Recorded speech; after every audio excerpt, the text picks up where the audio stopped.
Hello friends, welcome to Day Trader Telugu and good evening. Sensex 420 points gain అయ్యి 36,472 దగ్గర close అయితే Nifty 122 points gain అయ్యి 10,740 దగ్గర close అవడం జరిగింది. సో ఇవాల్టి వీడియోలో టెలికాం సెగ్మెంట్లో జరుగుతున్న ఇంట్రెస్టింగ్ స్టోరీ గురించి తెలుసుకుందాం. So Jio, Vodafone Idea and Airtel మధ్యలో జరుగుతున్న ఇష్యూస్ గురించి మాట్లాడుకుందాం. అండ్ ఈరోజు వోడాఫోన్ ఐడియా చాలా డ్రాస్టిక్గా డౌన్ అయింది కదా, ఆ రీజన్ కూడా టాపిక్లో మాట్లాడుకునే ప్రయత్నం చేద్దాం. అండ్ దాని తర్వాత ఎస్ బ్యాంక్ ఒక ఎఫ్పిఓ రిలేటెడ్గా కొంత డేటాని మాట్లాడుకుంటూ అండ్ మార్కెట్లో ఉన్న ఇతర అప్డేట్స్ మాట్లాడుకుంటూ నెక్స్ట్ ట్రేడింగ్ సెషన్లో మనం గమనించాల్సిన మార్కెట్ లెవెల్స్ మాట్లాడుకుంటూ మన వీడియోని అయితే ఎండ్ చేద్దాం. మన ఇండియాలో ఓవరాల్ టెలికాం సబ్స్క్రైబర్స్ 98.9 crores దగ్గరగా ఉన్నారు. మన ఇండియాలో ఉన్న టోటల్ నెంబర్ ఆఫ్ సబ్స్క్రైబర్స్లో ఏ టెలికాం ప్లేయర్స్ ఎంతెంత పర్సెంట్ వాటాని అంటే ఎంతెంత పర్సెంట్ సబ్స్క్రైబర్స్ని హోల్డ్ చేస్తున్నారు అనేది అయితే ఇక్కడ మనకు కనిపిస్తుంది ఫ్రెండ్స్. గ్రాస్ సబ్స్క్రైబర్స్లో జియో మనకి నెంబర్ 1 పొజిషన్లో ఉంటే భారతీ ఎయిర్టెల్ సెకండ్ పొజిషన్లో అండ్ వోడాఫోన్ ఐడియా థర్డ్ పొజిషన్లో అండ్ మిగిలిన టెలికాం ప్లేయర్స్ ఫోర్త్ పొజిషన్లో అయితే ఉన్నారు. గ్రాస్ సబ్స్క్రైబర్స్లో యాక్టివ్ సబ్స్క్రైబర్స్ ఉంటారు, ఇన్యాక్టివ్గా ఉన్న సబ్స్క్రైబర్స్ కూడా ఉంటారు ఫ్రెండ్స్. మనం కేవలం యాక్టివ్ సబ్స్క్రైబర్స్ని మనం గమనిస్తే జియో కంటే కూడా భారతీ ఎయిర్టెల్ బెటర్ పొజిషన్లో ఉందన్నమాట. And next broadband subscriber market share డేటాను కూడా మనం గమనించాలి ఫ్రెండ్స్. బికాస్ ఈ లాక్డౌన్ అండ్ ఈ సోషల్ డిస్టెన్సింగ్ నార్మ్ స్టార్ట్ అయిన తర్వాత ఎక్కువగా వర్క్ అంతా కూడా వర్క్ ఫ్రమ్ హోమే చేస్తున్నారు. స్పెషల్లీ ఐటీ కంపెనీ ఎంప్లాయీస్ అందరూ కూడా వర్క్ ఫ్రమ్ హోమ్ చేస్తున్నారు కాబట్టి broadband connections or broadband usage అనేది మనకి ఎక్కువ అవడం జరిగింది అనమాట. ఓవరాల్ మార్కెట్ షేర్ ని మనం కన్సిడరేషన్లోకి తీసుకుంటే రిలయన్స్ ఇండస్ట్రీస్ కి సంబంధించిన రిలయన్స్ జియో నెంబర్ 1 పొజిషన్లో ఉంటే భారతీ ఎయిర్టెల్ సెకండ్ పొజిషన్లో అండ్ వోడాఫోన్ ఐడియా థర్డ్ పొజిషన్లో అయితే ఉండడం జరిగింది. ప్రెసెంట్ టెలికాం సెక్టార్లో రన్ అవుతున్న ఇంపార్టెంట్ ఇష్యూ గురించి తెలుసుకునే ప్రయత్నం చేద్దాం. మనకి రీసెంట్ డేస్లో వోడాఫోన్ ఐడియా లిమిటెడ్ వాళ్ళు అలాగే ఎయిర్టెల్ వాళ్ళు కూడా కొన్ని కొత్త ప్లాన్స్ తీసుకొచ్చే ప్రయత్నం చేశారనమాట. వోడాఫోన్ ఐడియా లిమిటెడ్ దగ్గర నుంచి రెడ్ ఎక్స్ అనే ప్లాన్స్ అలాగే ఎయిర్టెల్ దగ్గర నుంచి ప్రీమియం ప్లాటినం ప్లాన్స్ అయితే వాళ్ళ సబ్స్క్రైబర్స్కి ప్రొవైడ్ చేసే ప్రయత్నం చేశారు. సో ఈ ప్లాన్స్కి వీళ్ళు ఎలాంటి క్లెయిమ్స్ చేస్తున్నారంటే ఎవరైతే సబ్స్క్రైబర్స్ ఎక్కువ టారిఫ్ ఉన్న ప్లాన్స్ని రీఛార్జ్ చేసుకుంటారో సో దట్ వాళ్ళు ఈ కేటగిరీలోకి వచ్చినట్లయితే వాళ్ళు వాడుతున్న డేటా స్పీడ్ అనేది మిగిలిన కస్టమర్స్తో పోలిస్తే ఎక్కువగా ఉంటుంది. అలాగే కస్టమర్ కేర్కి వాళ్ళు ఫోన్ చేసినా సరే వాళ్ళకి కొంత ప్రిఫరెన్స్ అనేది ఇవ్వడం జరుగుతుంది. అండ్ బయట ఉన్న ఫిజికల్ స్టోర్స్లో కూడా వాళ్ళని కొంచెం స్పెషల్గా ట్రీట్ చేయడం జరుగుతుందని వోడాఫోన్ ఐడియా అలాగే ఎయిర్టెల్ వాళ్ళు అయితే వాళ్ళ అనౌన్స్మెంట్స్ అయితే చేయడం జరిగింది.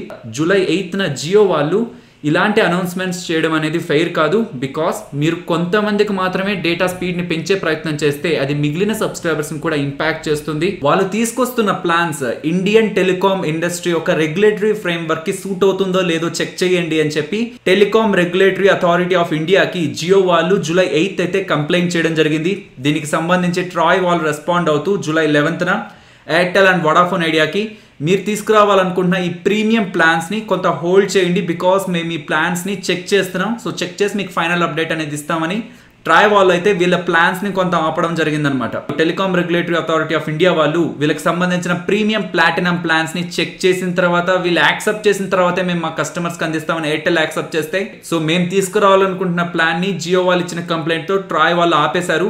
దీనికి సంబంధించి మీరే జడ్జ్మెంట్ ఇవ్వాలని TDSAT దగ్గరికి వెళ్ళడం జరిగిందనమాట.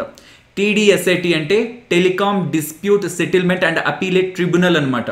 సో ఎప్పుడైతే వోడాఫోన్ ఐడియా వాళ్ళు TDSATని ఆశ్రయించారని జియోకి తెలిసిందో జియో కూడా దానికి రెస్పాండ్ అవుతూ సో మా వాదనలన్నీ విన్న తర్వాతే మీరు వోడాఫోన్ ఐడియా రిలేటెడ్గా జడ్జ్మెంట్ అనేది పాస్ చేయండి అని చెప్పి TDSAT వాళ్ళని జియో వాళ్ళు రిక్వెస్ట్ చేయడం జరిగింది. సో దానికి TDSAT వాళ్ళు జియో వాళ్ళకి అనుకూలంగా తీర్పు ఇవ్వడం జరిగిందనమాట. సో ఇమీడియట్ గా వోడాఫోన్ ఐడియా వాళ్ళకి అనుమతి ఇవ్వకుండా జూలై 16th కి ఫర్దర్ జడ్జ్మెంట్ ని వాయిదా వేయడం జరిగింది. అండ్ ఈ రోజు July 16th telecom regulatory authority of India వాళ్ళు మీ ప్లాన్స్ ని ఫుల్ గా చెక్ చేసేంత వరకు కూడా మీకు సంబంధించిన ప్లాన్స్ ని మీరు కస్టమర్స్ కి ప్రొవైడ్ చేయొద్దు అని చెప్పి వోడాఫోన్ ఐడియా రిలేటెడ్ గా ప్లాన్స్ ని హోల్డ్ లో ఉంచడం జరిగిందనమాట. TDSAT దగ్గర కేవలం వోడాఫోన్ ఐడియా లిమిటెడ్ మాత్రమే వెళ్ళడం జరిగింది. సో దట్ ఈ రోజు TDSAT వాళ్ళు ఇచ్చిన తీర్పును కూడా కేవలం మనం వోడాఫోన్ ఐడియా లిమిటెడ్ కే చూడాల్సి వస్తుంది. బికాస్ ఎయిర్టెల్ వాళ్ళు ఈ స్టేజ్ లోనే ఆగిపోయారనమాట.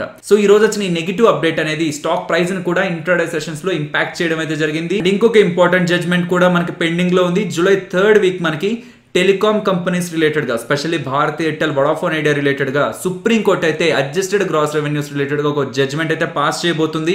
సో జూలై 3rd వీక్లో సుప్రీంకోర్టు మీరు ఆ డబ్బుల్ని వెంటనే పే చేయండి అంటే ఎయిర్టెల్ ఎలాగోలాగా పే చేసేస్తుంది. బట్ వోడాఫోన్ ఐడియా లిమిటెడ్ మాత్రం ఆ డబ్బులు పే చేసే పొజిషన్లో అయితే లేదు. కాబట్టి ఒకవేళ అలాంటి తీర్పు ఇచ్చినట్లయితే వోడాఫోన్ ఐడియా లిమిటెడ్కి నెగిటివ్గా ఉంటుంది.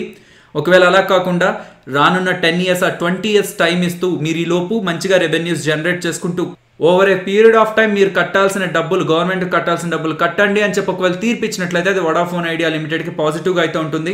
అండ్ రిలయన్స్ ఏజిఎం లో ఇచ్చిన ఈ ఇంపార్టెంట్ అప్డేట్ కూడా రానున్న రోజుల్లో టెలికాం కంపెనీస్ మధ్యలో ఇంకాస్త టైట్ కాంపిటీషన్ అయితే పెంచబోతుంది. జియో వాళ్ళు గూగుల్ వాళ్ళతో పార్ట్నర్షిప్ ఏర్పరచుకొని entry level smart phones like 4G కానివ్వండి, ఒకవేళ 5G స్పెక్ట్రమ్ రోల్ అవుట్ అయితే 5G ఫోన్స్ కానివ్వండి తీసుకురావడం కారణంగా ఈ స్మార్ట్ ఫోన్స్ తో పాటు వాళ్ళు ఖచ్చితంగా జియో ప్లాన్స్ ని అండ్ జియో కాంబినేషన్ ఆఫర్స్ ని కూడా అనౌన్స్ చేస్తారు. కాబట్టి అది ఫర్దర్ గా కూడా సబ్స్క్రైబర్స్ ని జియోకి అయితే యాడ్ చేస్తుంది. ప్రెసెంట్ ఉన్న పాయింట్ లో జియోకి సంబంధించిన ఫుల్ పాజిటివ్ డేటా అంతా కూడా, ఫుల్ పాజిటివ్ ఇంపాక్ట్ అంతా కూడా రిలయన్స్ ఇండస్ట్రీస్ స్టాక్ ప్రైస్ లో ఆల్రెడీ మనకు కనిపిస్తుంది అనమాట. జియో ప్లాట్ఫామ్స్ లో వివిధ ఇన్వెస్టర్స్ వచ్చి ఇన్వెస్ట్మెంట్ చేస్తున్నారని అండ్ జియో ఈ రీసెంట్ టైమ్స్ లో నెంబర్ ఆఫ్ సబ్స్క్రైబర్స్ పరంగాను అంటే వాళ్ళ రిజల్ట్స్ లో కూడా కొంత పాజిటివ్ డేటా పోస్ట్ చేసేసరికి Jio impact already Reliance Industries stock price లో అయితే మనకు కనిపిస్తుంది. So in terms of stock price గురించి చూసినట్లయితే రానున్న రోజుల్లో భారత్ ఎయిర్టెల్ వాళ్ళు రీసెంట్ గా పర్ఫామ్ చేసిన రిజల్ట్స్ లాగే ఫ్యూచర్ లో కూడా పర్ఫార్మెన్స్ ఇవ్వగలిగినట్లయితే భారత్ ఎయిర్టెల్ స్టాక్ ప్రైస్ కి ఇంకొంత మంచి మూవ్ ఉండడానికి ఛాన్స్ అయితే ఉంది ఫ్రెండ్స్. బట్ వోడాఫోన్ ఐడియాకి మాత్రం కేవలం సుప్రీంకోర్టు ఇచ్చే జడ్జ్మెంట్ మీద ఆధారపడుతుంది. కాబట్టి ఈ జూలై 3rd వీక్ లో మనకి ఎలాంటి జడ్జ్మెంట్ వస్తుంది అనే దాని మీద స్టాక్ ప్రైస్ అయితే ఆధారపడి ఉంటుంది. నెక్స్ట్ ఎస్ బ్యాంక్ ఒక FPO గురించి మాట్లాడుకుందాం ఫ్రెండ్స్. నిన్న అంటే జూలై 15th మనకి ఎస్ బ్యాంక్ కి సంబంధించిన 15,000 crores FPO అయితే ఓపెన్ అవడం జరిగింది. సో మొదట ఇంపార్టెంట్ డేట్స్ గురించి తెలుసుకునే ప్రయత్నం చేద్దాం. జూలై 15th ఎస్ బ్యాంక్ కి సంబంధించిన FPO ఓపెన్ అయింది నిన్న. సో జూలై 17th అది క్లోజ్ అవుతుంది.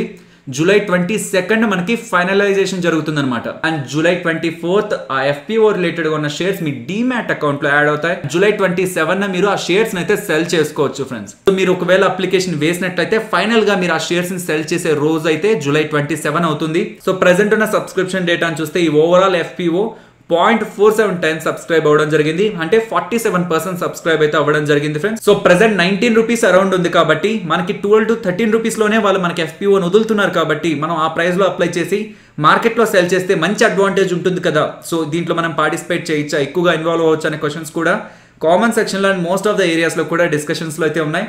కాకపోతే ఇక్కడ 2 ఇంపార్టెంట్ రిస్క్ ఫ్యాక్టర్స్ అయితే మనం గుర్తుపెట్టుకోవాలి. మొదటి ఇంపార్టెంట్ రిస్క్ ఫ్యాక్టర్ ఈ FPO అప్డేట్స్ అన్ని కంప్లీట్ అయ్యేంత వరకు కూడా స్టాక్ ప్రైస్ ఎంత వరకు ఫాలో అవుతుందన్న విషయం అయితే ఎవరికి కూడా క్లారిటీ లేదు. సో కమింగ్ డేస్ లో ఈ షేర్ ప్రైస్ ఇంకా పడుతుందా లేదంటే ఇక్కడ స్టెబిలైజ్ అయ్యి కొంత పాజిటివ్ గా ట్రేడ్ అవుతూ ఉంటుందా అనేది మనం ఫస్ట్ రిస్క్ ఫ్యాక్టర్ గా గమనించాలి.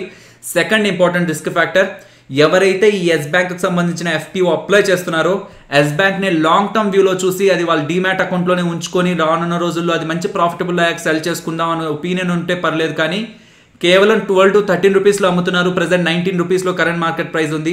సో ఈ డిఫరెన్స్ని క్యాష్ చేసుకుందాం అనుకున్నప్పుడు ఎప్పుడైతే జూలై 27 వాళ్ళు అమ్ముకునే స్టేజ్ వస్తుందో, సో జూలై 27 మార్కెట్లో అమ్ముకోవచ్చు అనుకున్నాం కదా, ఆ పాయింట్ ఆఫ్ టైంలో సెల్లింగ్ ప్రెషర్ అనేది మార్కెట్లో ఎక్కువగా కనిపిస్తుంది. సో ఆ పాయింట్ ఆఫ్ టైంలో మీరు ఆర్డర్ పెట్టినా సరే మీకు ముందు ఆర్డర్ పెట్టిన వాళ్ళు పెండింగ్లో ఉన్నట్లయితే మీ ఆర్డర్ కూడా ఎగ్జిక్యూట్ కాకపోవడానికి కూడా ఛాన్సెస్ అయితే ఉన్నాయి ఫ్రెండ్స్. సో వీటన్నిటిని కూడా కన్సిడరేషన్లోకి తీసుకొని కేవలం రిస్క్ తీసుకోగలరు అనుకున్న వాళ్ళు మాత్రమే ఇన్వాల్వ్ అవ్వండి ఫ్రెండ్స్. బికాస్ 25 రూపీస్లో ట్రేడ్ అవుతున్న ఎస్ బ్యాంక్ షేర్ ప్రైస్ కాస్త ఎప్పుడైతే వీళ్ళు FPO అప్డేట్ అనౌన్స్ చేశారో, అంటే ఈ ప్రైస్ బ్యాండ్ అనౌన్స్ చేశారో 12 to 13 రూపీస్లో FPO తీసుకురావాలనుకుంటున్నామని ఆల్మోస్ట్ 26% అబోవ్ మనకి స్టాక్ ప్రైస్ అయితే ఫాలో అవడం అయితే జరిగింది. Nifty and bank Nifty support and resistance గురించి మాట్లాడుకుందాం ఫ్రెండ్స్. నిఫ్టీ సపోర్ట్ 10,660 దగ్గర, రెసిస్టెన్స్ ఇమీడియట్ గా 10,780 అండ్ ఇఫ్ అది బ్రేక్ అయితే 10,840. బ్యాంక్ నిఫ్టీ రిలేటెడ్ గా అయితే మనం నిన్న మాట్లాడుకున్న లెవెల్స్ ని కంటిన్యూ చేస్తున్నాను. బికాస్ ఈ రోజు కూడా సేమ్ రేంజ్ లోనే మనకి బ్యాంక్ నిఫ్టీ అయితే క్లోజ్ అయింది. సపోర్ట్ 21,250 దగ్గర, ఇఫ్ అది బ్రేక్ అయితే 20,780. Resistance 21,840 friends. ఒకవేళ ఇది బ్రేక్ అయితే 22,080. నెక్స్ట్ నిఫ్టీ ఆప్షన్ చైన్ గురించి మాట్లాడుకుందాం friends. 23rd July weekly expiry contract date అని చూస్తూ ఎక్కడ ఇంపార్టెంట్ సపోర్ట్ అండ్ రెసిస్టెన్స్ ఉందో గమనించే ప్రయత్నం చేద్దాం. మీరు గమనించినట్లయితే మార్కెట్ ఎప్పుడైతే టాప్ సైడ్కి మూవ్ అయ్యే ప్రయత్నం చేస్తూ ఉందో ఆ పాయింట్ ఆఫ్ టైంలో మనకి highest level of open interest అనేది 11,000 దగ్గర క్రియేట్ అవుతుందన్నమాట. ఒకవేళ మార్కెట్ డౌన్ సైడ్కి వెళ్ళే ప్రయత్నం చేసి 10,600 ఆర్ బిలోకి వెళ్ళే ప్రయత్నం చేస్తే మనకి 10,800 దగ్గర హ్యూజ్ ఓపెన్ ఇంట్రెస్ట్ అయితే క్రియేట్ అవుతూ వస్తుంది ఫ్రెండ్స్. సో ఇప్పుడు మార్కెట్ టాప్ సైడ్కి మూవ్ అవుతుంది కాబట్టి మిగతా ఏ లెవెల్స్లో లేనంత ఓపెన్ ఇంట్రెస్ట్ అనేది మనకి 11,000 లెవెల్ దగ్గర అయితే ఉంది. సో ఇక్కడ నుంచి మార్కెట్ టాప్ సైడ్కి మూవ్ అవుతుంది అనుకుంటే 11,000 అనేది మనకి ప్రైమ్ రెసిస్టెన్స్ అయితే అవుతుంది. ప్రెసెంట్ ఉన్న లెవెల్ నుంచి డౌన్ సైడ్కి మూవ్ అవుతుంది అనుకుంటే 10,600 దగ్గర కొంత స్ట్రాంగ్ డేటా అయితే ఫామ్ అవడం జరిగింది. ఇంట్రాడేలో 8 lakh అండ్ ఓవరాల్గా 13 lakh. సో ఇక్కడ నుంచి మార్కెట్ డౌన్ సైడ్కి ఫాలో అవుతుంటే 10,600ని మనం ఇంపార్టెంట్ సపోర్ట్గా అయితే గమనించవచ్చు. సో ఫైనల్లీ ఇది ఫ్రెండ్స్ మన వీడియో నచ్చిందా? సో నచ్చినట్టయితే లైక్ చేయండి ఫ్రెండ్స్. అండ్ ఈ వీడియో మన వాళ్ళకి యూజ్ అవుతుంది అనుకుంటే తప్పకుండా మన వీడియోని మన వాళ్ళతో షేర్ చేయండి. అండ్ మన ఛానల్ని మీరు ఇంకా సబ్స్క్రైబ్ చేయనట్లయితే మన ఛానల్లో ఉన్న కంటెంట్ని ఒకసారి గమనించండి. ఇఫ్ ఆ కంటెంట్ మీకు నచ్చింది అనుకుంటేనే ఛానల్ని సబ్స్క్రైబ్ చేసి పక్కనే వచ్చే బెల్ ఐకాన్ క్లిక్ చేయండి. మరొక ఇంట్రెస్టింగ్ వీడియోతో మళ్ళీ మీ ముందుకు వస్తాను. అంతవరకు టేక్ కేర్. జై హింద్.